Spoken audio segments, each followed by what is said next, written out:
Hi guys, how's it going? It's Resident of Collinwood here. I'm here to review J.P. Betancourt's story, The Return of Dark Shadows story that he's been working on for a long time.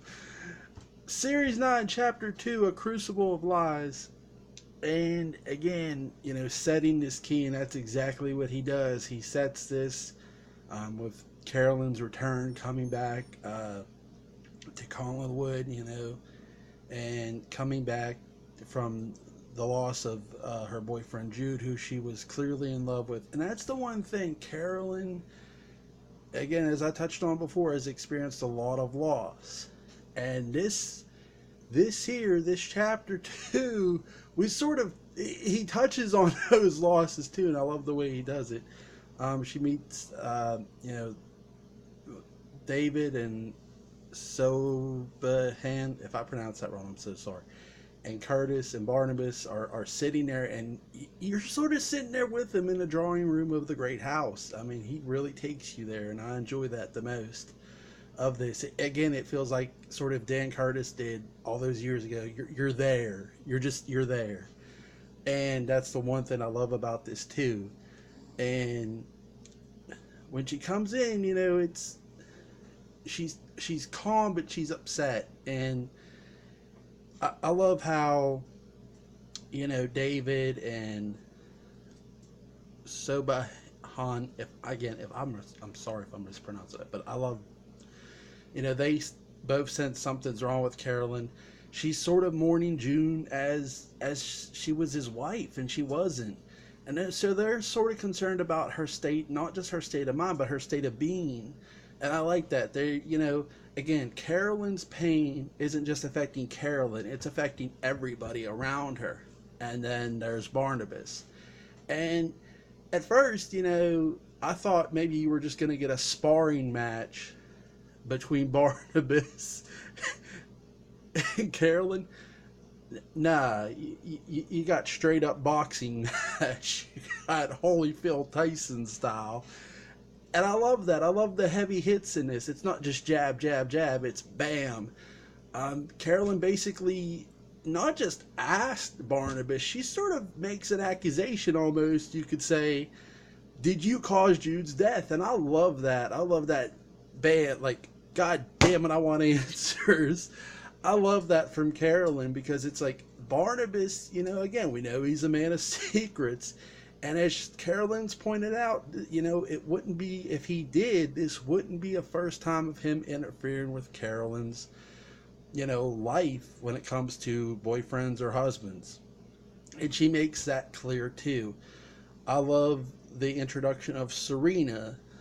But what you learn here is Serena has a secret too. So, Crucible of Lies, I like that, but it's not just lies. It's, again, there's secrets, and there's lies on top of these secrets.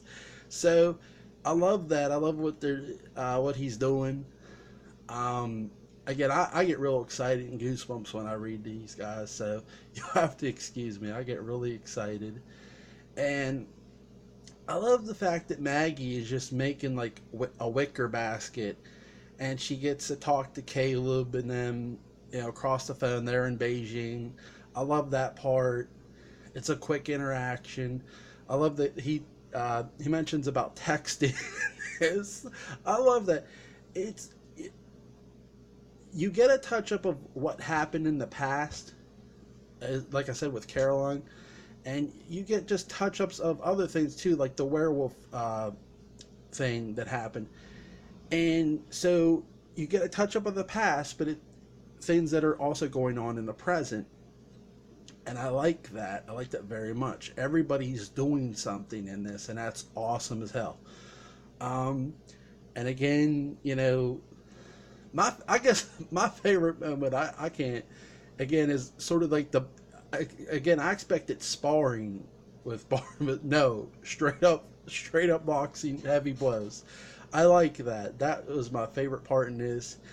And I like how Barnabas just, again, returns to that old house, and there's that coffin. We don't know who's in it. We got teased a little bit, which is cool. We're still getting teased. I don't mind being teased at all, again. So I like that. I like that. I get the sense that with Serena, my takeaway from her real quick, and I love the introduction of her, is that yeah, she seems to be in it for, we don't know why she's completely, but there's money involved. But I get the sense that maybe Serena has feelings um, for Maggie's son, and that's the one thing I'll take away is that I think I messed up. Actually, hold on, I gotta go back to this. Make sure I didn't fuck that up just now.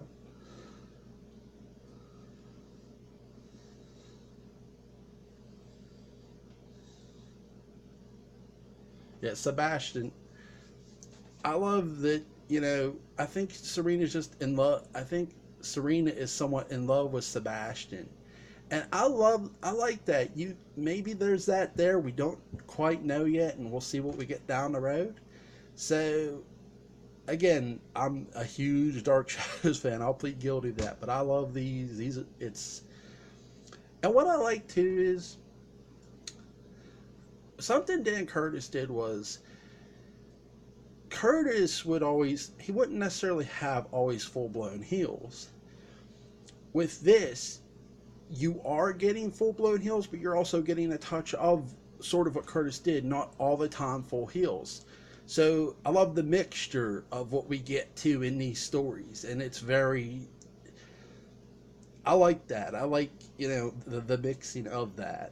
So that's one of my favorite things too about these. So, so hell of a job by JP Betancourt with this, and again Barnabas sitting there and lifting that coffin lid was again it was eerie because it just it felt dark and it felt grim at the same time. You think, is this hope? But at the same time you're thinking, this seems like a ray of hope for Barnabas, but just because it's a ray of hope for him doesn't mean it will be. So, and that's the one thing I'll take away from that. Love this. Obviously, you can tell I'm excited. So, huge fan. So, shout out to JP Betancourt, the writer of The Return of Dark Shadows. I'll be sharing this review. See you guys in a week. I'll be doing my Friday the 13th ranking. So,